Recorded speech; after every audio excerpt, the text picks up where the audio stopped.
வணக்கம். உங்கள் Govindaraj RGR academy சார்பா உங்ககிட்ட பேசிட்டு இருக்கேன். நம்ம ஏற்கனவே ஆவலோட எதிர்பார்த்துட்டு இருக்க கவுன்சிலிங் நெருங்கிடுச்சு நம்மளுக்கு. ரைட்டா? இந்த கேஸ்ல என்ன ஆகும்? எப்படி ஆகும்? எக்ஸாம்ஸ் ரீ எக்ஸாம்ஸ் வருமா?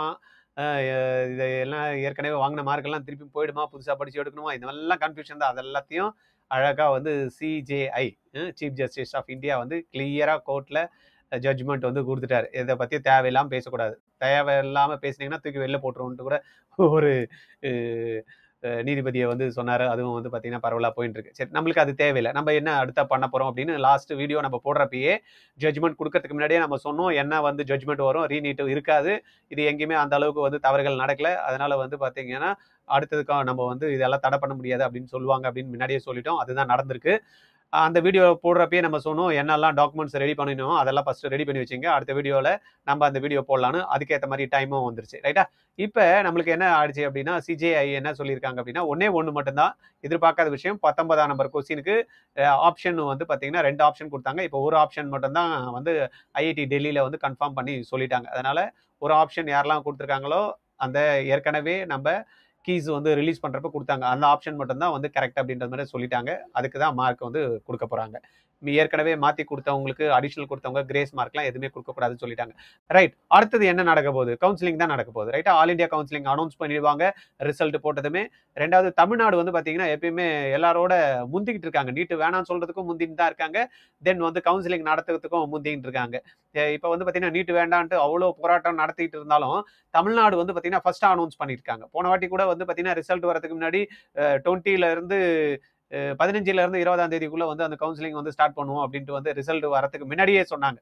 பட் ரிசல்ட்டே வந்து அப்படியே டிலே ஆகி ஒரு மாசம் போயிடுச்சு. இப்போ வந்து எல்லாருக்கூட்டையும் முந்திக்கிட்டு வந்து பார்த்தீங்கன்னா என்னெல்லாம் டாக்குமெண்ட்ஸ் ரெடியாக வச்சுக்கணும் அப்படின்ட்டு தமிழ்நாடு மெடிக்கல் செலெக்ஷன் கமிட்டி வந்து ஒரு நோட்டிஃபிகேஷன் கொடுத்துருக்காங்க. ரைட்டா? இது வந்து 24/7/2024 வந்து கொடுத்துருக்காங்க. அது attention UG medical and dental admission 24-25 இருக்கக்கூடிய ஸ்டூடெண்ட்ஸ் என்னெல்லாம் வந்து டாக்குமெண்ட்ஸ் ரெடியாக வச்சுக்கணும் அப்படின்ற மாதிரி கொடுத்துருக்காங்க. இதில் மெயின் வந்து பார்த்தீங்கன்னா நீட் வந்து யூஜி நம்ம எக்ஸாம் எழுதிருப்போம் இல்லையா, அதனுடைய admit card and score card. Exam எழுத போறப்ப நம்மளுக்கு ஆல் டிக்கெட் சொன்னோம் இல்லையா, அது வச்சிருக்கணும். தென் ரிசல்ட் வந்ததுமே ஸ்கோர் கார்டு, புது ஸ்கோர் கார்டு தான் டவுன்லோட் பண்ணணும். ரிசல்ட் வந்ததுமே ஏற்கனவே வச்சிருக்கேன் சார் நான் ஸ்கோர் கார்டு அதெல்லாம் செல்லாது. ஏன்னா இப்போ வந்து மார்க் வந்து சேஞ்ச் ஆகும், ரேங்க் மாறும், அதனால புதுசு வச்சுக்கணும். அதுக்கப்புறமா ஏற்கனவே 10th மார்க் ஷீட் நம்ம கிட்ட இருக்கும், 11th மார்க் ஷீட் நம்ம வச்சிருப்போம், 12th மார்க் ஷீட் நம்ம கிட்ட இருக்கும். 11th மார்க் ஷீட் வந்து பாத்தீங்கன்னா ஸ்டேட் போர்ட் ஸ்டூடெண்ட்டுக்கு 11th எக்ஸாம்ஸ் வச்சாங்க, அதனால கொடுத்துருப்பாங்க. சில டைம் இப்போ லேட்டஸ்டா வந்து பாத்தீங்கன்னா 11th எக்ஸாம்ஸ் வேணாம் அப்படின்னு அனௌன்ஸ் பண்ணாங்க. அப்படி இருந்தாலும் வந்து பாத்தீங்கன்னா உங்களுக்கு அந்த சர்டிபிகேட் வந்து கையில இருக்கும். தென் சிபிஎஸ்சி போர்டுக்கு வந்து பார்த்தீங்கன்னா 11th எக்ஸாம்ஸ் கிடையாது, இருந்தாலும் பாஸ் சர்டிஃபிகேட் வந்து நீங்கள் கம்பல்சரி ஸ்கூலில் வாங்கி நீங்கள் 11th இது வச்சிருக்கணும். இல்லைன்னா வாங்கிடுங்க, கம்பல்சரி கேட்பாங்க. 10th 11th 12th மூணுத்துக்குமே மார்க் ஷீட் வேணும். ரைட். அதுக்கு அடுத்தது வந்து பார்த்தீங்கன்னா டிசி வந்து ஸ்கூலில் வாங்கி வச்சுட்டு இருப்பீங்க நீங்கள். அதுக்கு அடுத்த சர்டிஃபிகேட் என்ன கேட்குறாங்க அப்படின்னா 6th ஸ்டாண்டர்ட்லேருந்து 12th வரைக்கும் எந்த ஸ்கூலில் படிச்சீங்களோ அந்த ஸ்கூலில் வந்து பார்த்தீங்கன்னா நீங்கள் அவங்க எங்க ஸ்கூல்ல தான் 6லேருந்து 12 வரைக்கும் எந்தெந்த சில பேர் வந்து கண்டினியூவா படிச்சிருப்பாங்க. சில பேர் வந்து பார்த்தீங்கன்னா 10th 12th ஒரு ஸ்கூல்ல 10th 11th 12th ஒரு ஸ்கூல்ல படிச்சிருப்பாங்க. 6ஆம் கிளாஸ் ஒரு ஸ்கூல்ல படிச்சிருப்பாங்க. 7லேருந்து 10 வரைக்கும் மாறி இருப்பாங்க. எந்த ஸ்கூல்லாம் படிச்சாலும் அதெல்லாம் நம்ம ஒரு சர்டிஃபிகேட் வாங்கி வச்சுக்கணும். Then community certificate compulsory. யாரெல்லாம் ரிசர்வேஷன் கிளைம் பண்றீங்களோ SC ST BC BCM MBC யாரெல்லாம் வந்து நம்மளுக்கு வந்து அந்த கம்யூனியல் ரிசர்வேஷன் வந்து இருக்கோ அவங்களாம் கம்பல்சரி வந்து சர்டிஃபிகேட் ப்ரொடியூஸ் பண்ணும். ஸ்டூடெண்ட்டும் ப்ரொடியூஸ் பண்ணும், பேரண்ட்டும் ப்ரொடியூஸ் பண்ணும். அதை பார்த்துங்க. தென் நேட்டிவிட்டி. ஏன்னா இப்போ வெளி மாநிலத்தில இருந்து நிறைய பேர் வந்து தமிழ்நாட்டில் சீட் எடுத்துறாங்கன்னு இது ஒரு கம்ப்ளைண்ட் இருந்தது. அதனால நேட்டிவிட்டி சர்டிஃபிகேட் கம்பல்சரி. அகைன் வந்து பார்த்தீங்கன்னா 92.5%ல சீட் எடுக்கிறவங்களுக்கு மேனேஜ்மெண்ட் கோட்டாக்கு தேவை கிடையாது. பட் கவர்மெண்ட் சீட் எடுக்கணும்னு நினைக்கிறவங்க, பிரைவேட் கவர்மெண்ட் சீட் எடுக்கணுன்றவங்க நேட்டிவிட்டி சர்டிஃபிகேட் 100% போடணும். இல்லை அப்படின்னா ஓப்பனில் போயிடுவீங்க. ரைட். அதுக்கு அடுத்தது வந்து பார்த்தீங்கன்னா டாக்குமெண்ட்ஸ் பேரண்ட்டுக்கு சொன்ன மாதிரி பேரண்டோட எஜுகேஷனல் சர்டிஃபிகேட் வேணும், பேரண்டோட கம்யூனிட்டி சர்டிஃபிகேட் வேணும்.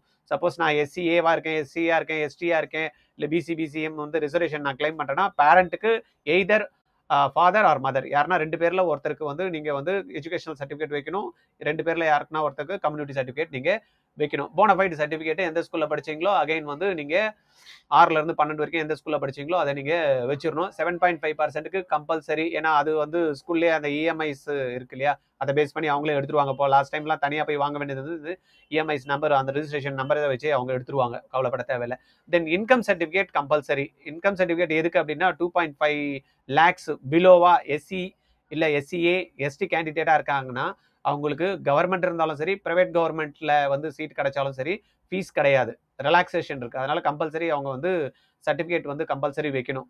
இது இல்லாமல் பிசி பிசிஎம் எம்பிசிக்கு சப்போஸ் ஸ்கூலில் போனதுமே சில ஸ்காலர்ஷிப்லாம் இருக்குது, காலேஜில் போனதுமே. அதனால் நீங்களும் வந்து ப்ராப்பராக எதனா நீங்கள் அவைல் பண்ணணும்னு நினச்சிங்க ஃபியூச்சரில் அப்படின்னா அந்த இன்கம் சர்டிஃபிகேட்டை ப்ராப்பராக நீங்கள் என்ன பண்ணணும், வாங்கிட்டு வச்சிடணும். ரைட்டா? தென் வந்து எலிஜிபிலிட்டி சர்டிஃபிகேட் இருக்குது. ஃபர்ஸ்ட்லாம் வந்து பார்த்தீங்கன்னா ஸ்டேட் போர்டை தவிர மீது யாரெல்லாம் வந்து படிக்கிறாங்களோ வேறு போர்டில் அவங்களாம் கம்பல்சரி எலிஜிபிலிட்டி சர்டிஃபிகேட் தேவை இருந்தது. இப்போ அந்த மாதிரியெல்லாம் வந்து இல்லை. எலிஜிபிலிட்டி சர்டிஃபிகேட்டு சிபிஎஸ்சி போர்டோ ஐஜிஎஸ்சி போர்டோ ஸ்டேட் போர்டோ படிக்கிறவங்களுக்குலாம் தேவை கிடையாது. ரைட்டா? தென் வந்து கோர்ட் ஆர்டர், சப்போஸ் நான் எதனா வந்து எனக்கு ஸ்பெஷலுக்கு கேஸுக்கு நான் வந்து ஆர்டர் பண்ணி வாங்கி வச்சிருந்தேன்னா அந்த மாதிரியெல்லாம் நீங்கள் சர்டிஃபிகேட் அட்டாச் பண்ணணும்னா அது வச்சுக்கணும். It's not necessary for all, யாருக்கு வேணுமோ அவங்க. தென் அடிஷ்னல் சப்போர்ட்டிங் டாக்குமெண்ட்ஸ் ஏதாவது உங்களுக்கு தேவை இருக்குது அப்படின்னாலும் நீங்கள் அதை பார்த்துக்குங்க. தென் வேற என்ன தேவை அப்படின்னா மேனேஜ்மெண்ட் கோட்டா போகிறோம் அப்படின்னா நம்மளுக்கு linguistic minority, suppose Christian Malayalam இருப்பாங்களா அவங்களுக்கெல்லாம் வந்து பார்த்தீங்கன்னா தனி ரிசர்வேஷன் இருக்குது மேனேஜ்மெண்ட் கோட்டாவில், லிங்குவிஸ்டிக் மைனாரிட்டி கோட்டா. அது நீங்கள் வந்து சர்டிஃபிகேட் வாங்கி வச்சிருக்கணும். கிறிஸ்டியன் மைனாரிட்டி கோட்டா இருக்குது, நம்ம சிஎம்சியில் இருக்குது, பிஎம் பனிமலர்லாம் இருக்கு இல்லையா, அந்த மாதிரியான காலேஜஸில் வந்து பார்த்தீங்கன்னா மேனேஜ்மெண்ட் கோட்டா போகிறதுக்கு நம்மளுக்கு சீட்ஸ் வந்து வேணும் அப்படின்னா லிங்குவிஸ்டிக் மைனாரிட்டியோட சர்டிஃபிகேட் நீங்கள் வாங்கி வச்சுக்கணும். ரைட்? அது இல்லாமல் என்ஆர்ஐ கோட்டாஸ் யார் வேணுமோ அவங்களுக்கான சர்டிஃபிகேஷன் இது எல்லாத்தையும் வந்து பார்த்தீங்கன்னா ரெடி பண்ணி பக்கா பண்ணி வச்சுக்கோங்க. கவுன்சிலிங் வந்ததுமே இமீடியட்டாக டேட் அனௌன்ஸ் பண்ணுவாங்க அப்படின்ற மாதிரி தமிழ்நாடு மெடிக்கல் செலெக்ஷன் கமிட்டி வந்து அனௌன்ஸ்மெண்ட் கொடுத்துருக்காங்க, நோட்டிஃபிகேஷன். இதை கரெக்டாக பார்த்துக்குங்க. என்ன டீட்டெயில் வேணும்னா tnmedicalselection.org இந்த வெப்சைட்டில் போய்ட்டும் நீங்கள் வந்து மேற்கொண்டு பார்த்துக்கலாம். இல்லை சார் இது இன்னும் கூட உங்ககிட்ட பேசினா எனக்கு கிளாரிட்டி நல்லா இருக்கும் அப்படின்னா 9176552121 இந்த நம்பரில் எனக்கு கால் பண்ணி பேசுங்க. இல்லை சார் இந்த வருஷம் நான் படிக்கிறதுக்கு நான் ரெடியாக இல்லை, மார்க் கொஞ்சம் நீங்கள் எனக்கு வந்து ரொம்பவே கவுன்சிலிங்க்கு கிடைக்கிறதுக்கும் என்னுடைய மார்க்கும் வேரியேஷன் இருக்குது, நான் அடுத்த வருஷம் படிக்க போகிறேன் அப்படின்னா இந்த டாக்குமெண்ட் எல்லாம் அப்படி தூக்கி ஓரமாக வச்சுட்டு கிளாஸஸ் படிக்க ஆரம்பிச்சிருங்க. அதுக்கான ரிப்பீட்டர்ஸ் ப்ரோக்ராம் இல்லை ட்ராப்பர்ஸ் ப்ரோக்ராம் ரீரிப்பீட்டர்ஸ் ப்ரோக்ராம் ஆர்ஜிஆர் அகாடமியில் கண்டக்ட் பண்ணிட்டு இருக்கோம். அதுக்கான அட்மிஷன் பாயிண்ட் இருக்குது. Classes already started, few patches வந்து பார்த்தீங்கன்னா நியூவாகவும் போட்டிருக்கோம். கால் பண்ணுங்கள் 9176552121 அட்மிஷன் சம்மந்தமாக இருந்தாலும். Okay, thank you. அகெயின் வந்து ரிசல்ட் வந்ததுமே கவுன்சிலிங் அப்ளை பண்ணுறப்ப சில டவுட்ஸ்லாம் இருக்கும். டாக்குமெண்ட்ஸ் ரெடி பண்ணிட்டோம், கவுன்சிலிங் ப்ராசஸ் வந்து வரப்போ வந்து பார்த்தீங்கன்னா சில பேருக்கு டவுட்ஸ் இருக்கும். எப்படி நான் வந்து டாக்குமெண்ட் அப்லோட் பண்ணுறது, என்னெல்லாம் டீட்டெயில் கொடுக்குறது, அதை சம்மந்தமாக நம்ம நெக்ஸ்ட் வீடியோவில் நம்ம பார்க்கலாம்.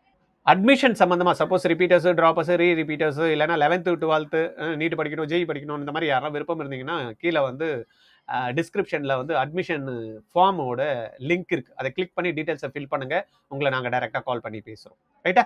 தேங்க்யூ.